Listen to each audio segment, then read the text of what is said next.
All right, so today we're going to do part 1 of section 3.1. So tonight's homework is a homework assignment, but it is not due until Tuesday, okay? Now, I'm going to say this.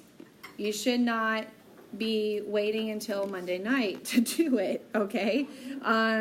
It's a few questions. It should be around 10 to 12 problems, so not too many. We're going to go through the first example, 1.5 examples today. We'll try to wrap up the section tomorrow. So again, your homework assignment won't be due until Tuesday. All right, now in the first section, you have some fill-in-the-blank terms here. Okay, so these are some terms that you might have even heard me talking about already, especially the first one, commutative property. Commutative property tells me that I can rearrange terms within an expression, okay? I can rearrange them to match my like terms together. I've actually already done this by grouping my negatives together and grouping my positives together, or saying which one is easier to combine, okay? That's all commutative property. But remember, whatever the sign was in front of the original term, I have to keep that original sign. Again, that'll make more sense in a minute. All right, and then we have terms. So terms are separated by operations, always. Okay? Yeah, sort of. But it's the addition, subtraction, multiplication, division.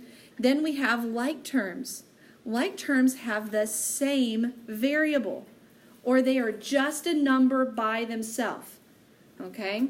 Simplest form means there are no other common factors between two terms. And then a coefficient, you're going to hear this word a lot in chapter 3. A coefficient is a term with a variable, but it's only the number. So I want to give you an example. 3x, the coefficient is just 3, okay? So it's in a term that has a variable, but the coefficient is only the number part of that term. You're going to hear me say things like simplify the coefficients, combine the coefficients, and what I mean is combine the numbers, okay, that are attached to the variable. Okay, so based on these terms, let's look at example 1. In example 1, I am not solving, or I'm going to use the word simplifying, anything yet. All I want to do is kind of break down these expressions and show you what the terms are, and we're going to attach a sign or a value to the term. So the first term in this expression is 9x. Okay, we see a 9x. And in the original expression, there's no negative in front of it, so I know it's positive. The next term in the expression is negative 2. Because I see a 2, and because there is a subtraction sign in front of it, that makes 2 negative. Okay, so this is where I need you to train your mind to see 2 as being negative. All right, so the next one, would it be positive 7 or negative 7? Positive. It's positive because it has a plus sign in front of it. You don't have to write the plus sign. Okay, just write a 7. Now the last one. Anytime I see a variable that has no number in front of it, there is an understood 1 in front of it. I want you to write a 1 in front of the x. Okay? That's really important. Anytime you see a variable that has no number in front of it, I want you to write a 1. And by the time we get to maybe even midterms or the end of the year, that's going to be second nature to you. When you see a variable by itself, you'll know there's a 1 there and you won't have to write it. But for now, I want you to write it every time, okay, to train us. All right, so the last term, now that I have a 1 there, would be a negative 1x. So what I've done is I've said, these are the terms in the expression. Now on the next section, the like terms, I'm looking for terms that have the same variable or terms that are just numbers by themselves. All right, so let's start off with 9x. Do we see any other term that is like 9x that might also have an x with it? Do we see anything, Colin? The negative 1x. So I separate the terms with a comma, and I say 9x and negative 1x are like terms because they both have an x in the term. All right? Again, we're not solving anything yet. All right? We're just saying, hey, those are like terms. And you need to be able to pick out like terms because what we're going to start doing is combining them together. Okay? But not yet. All right, so what about -2? Do you see any terms that are like -2 in that they are numbers by themselves, Joel? 7. And I just write 7 because 7 was positive.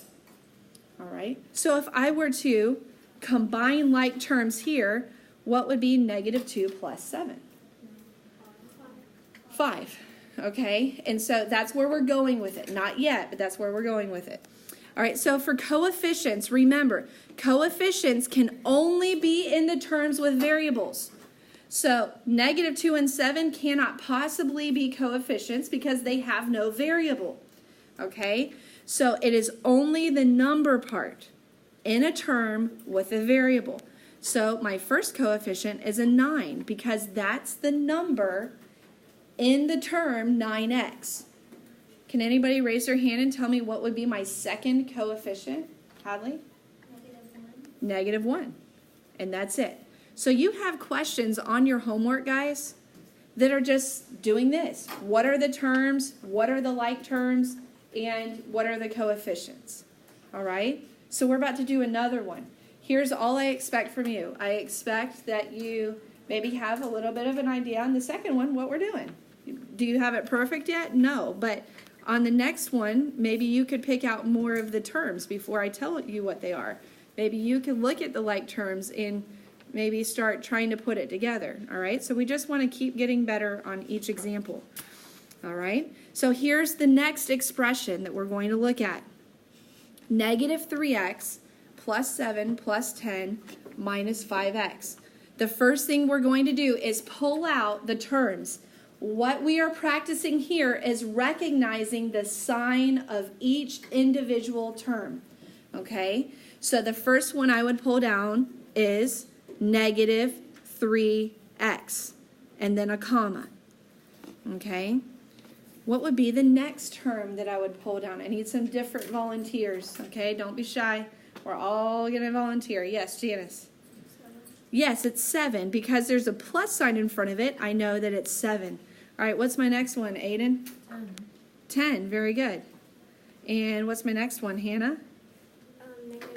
Very good, -5x. Okay, and she picked up on there's a minus sign in front of 5x, but that means that 5x is negative. Are you guys starting to catch on to that?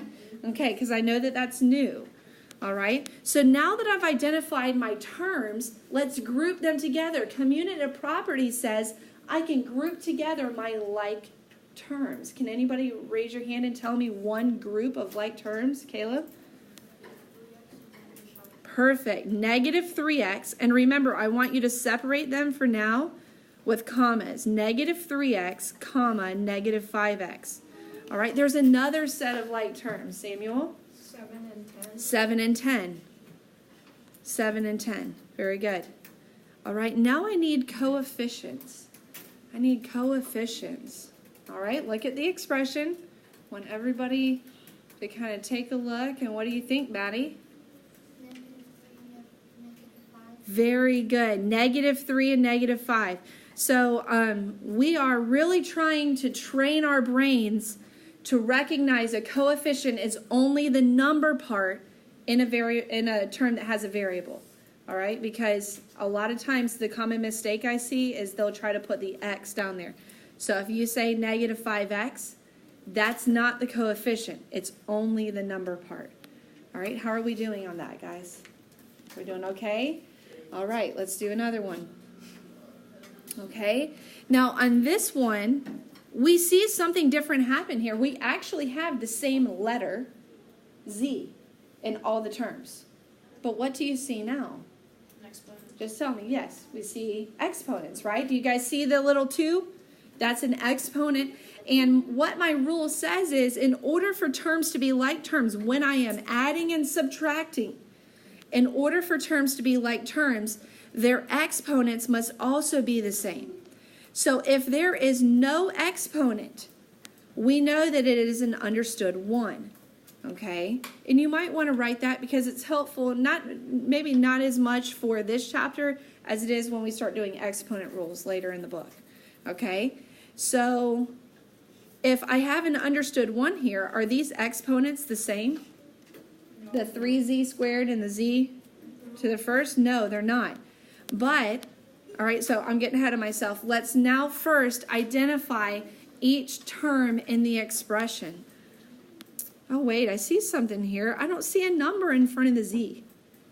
1. What is it, guys? It's a 1. It's an understood 1. Go ahead and put those in. Anytime you don't see a number in front of the variable, it's an understood 1. Okay, so now let's identify the terms. I want to give you guys a second. I want to see if you can write them all down. Remember, separate each term with a comma. All right, so let's say the terms together. 1z squared, 5z, negative 3z squared, and 1z. Okay, so that's each individual term. What am I doing here? I'm training myself to recognize, because there was a subtraction sign in front of 3z squared, that means 3z squared is negative. You guys doing okay with that? Starting to see that a little bit better? All right, so now we need to try to group the like terms together. That means it has to be the same variable and the same exponent. All right, so in the first group, we'll say 1z squared. Any other terms that have a z squared? Anybody? Hadley? Negative 3z squared. Yes, negative 3z squared, because they both have the z squared. Okay, very good. All right, now I have another set. All right, my other set is what? Can someone raise your hand and tell me? Christian?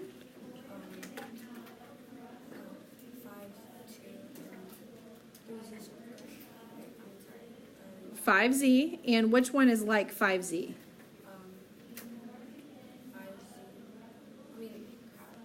It's okay. All right, anybody help him out?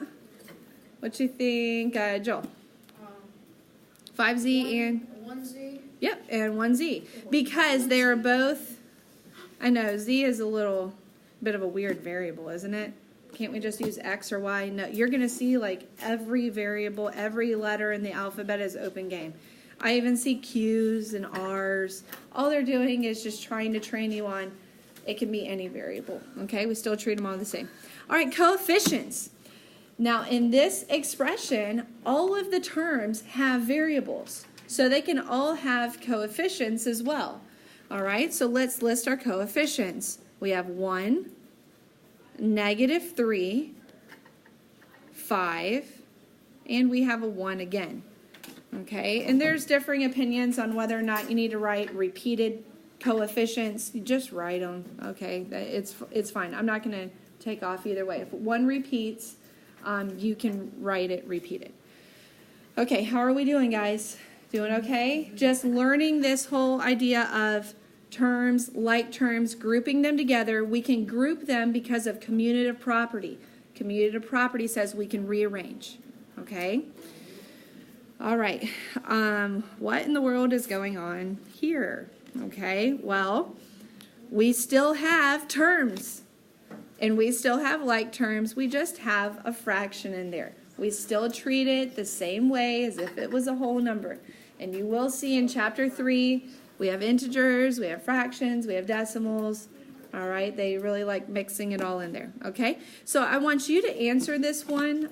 Go ahead and break it down, terms, like terms, coefficients, and then compare your answers with a neighbor.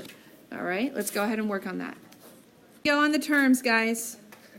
7 3/4 p. What's next? Negative 5. What's next? 1p. Did you guys get that? And then 2q. What in the world? It's a q. That's okay. All right, so now we have like terms. And guys, you can select whichever group first, okay? So somebody might group the numbers first. Somebody might group the p's first. That's okay. All right, so let's start with the numbers. 7, and what number matches up with 7? Negative 5, very good. All right, now let's do our p's. We have 3/4 p, Any other P's? And one P. Okay, now I have one lone term left. But is it like any other term? No. So it's not a like term. It's a term, but it doesn't have a like term, so you wouldn't list it. Okay? So when it's just by itself, you don't have to list it. Could you still do it for coefficients? Yes. Okay, so he's definitely on the right track with that. So while it's not a like term, it's still a term that has a variable. So when I come down here to my coefficients, let's list our coefficients. 3/4 and 2. Okay? And we remind ourselves of the rule that we can only simplify like terms. So if we were simplifying this, we cannot add our P's and Q's together. And that's what we're going to learn in example 2. I'm just going to look at the very first one with you, and we'll finish example 2 tomorrow. All right? In example 2, we start simplifying expressions. What I need you to understand is this. When you simplify expressions, there is not necessarily an answer because I do not know what n equals. It didn't tell me. So in the last unit, it would say when n equals 2 or when n equals 4. I don't know what n equals, so all I'm doing is simplifying. Here's my rule. If it is the same variable, does everybody agree there's an n in both terms? Yes. I can simplify my coefficients. Remember, the coefficient is the number in the common terms. So because they both have an n, I can simplify 6 minus 10. All right, be careful on your positives and negatives now. This is where you're going to see a really strong tie-in from chapters 1 and 2. What is 6 minus 10? Colin? -4. Yes, it is -4 because they are different signs. 6 is positive, 10 is negative. We subtract and take, and we say -4, and then we bring down the common variable. Okay, -4n. How do we do on that, guys? Okay, all right, so that's where we're going to stop for today. You can do, based on what we've done here, you could do the first couple problems, okay, on your homework probably. You could do the first couple problems on the 3.1 homework. So in your 3.1 packets, again, when is this homework due? Tuesday. In your packets, you see homework assignment, and you see all these lines. Okay, this is where you can do your homework assignment. I would encourage you also to draw one vertical line down the middle of the paper. You can work in columns, all right? But you need to be numbering it vertically down the paper, numbering these questions. You can start on your homework. We've gone over combining or identifying the terms and like terms. You should know how to do that on your homework or have an idea. And then we've even started simplifying, so you might be able to do that part. All right, so that's everything for part 1 of 3.1.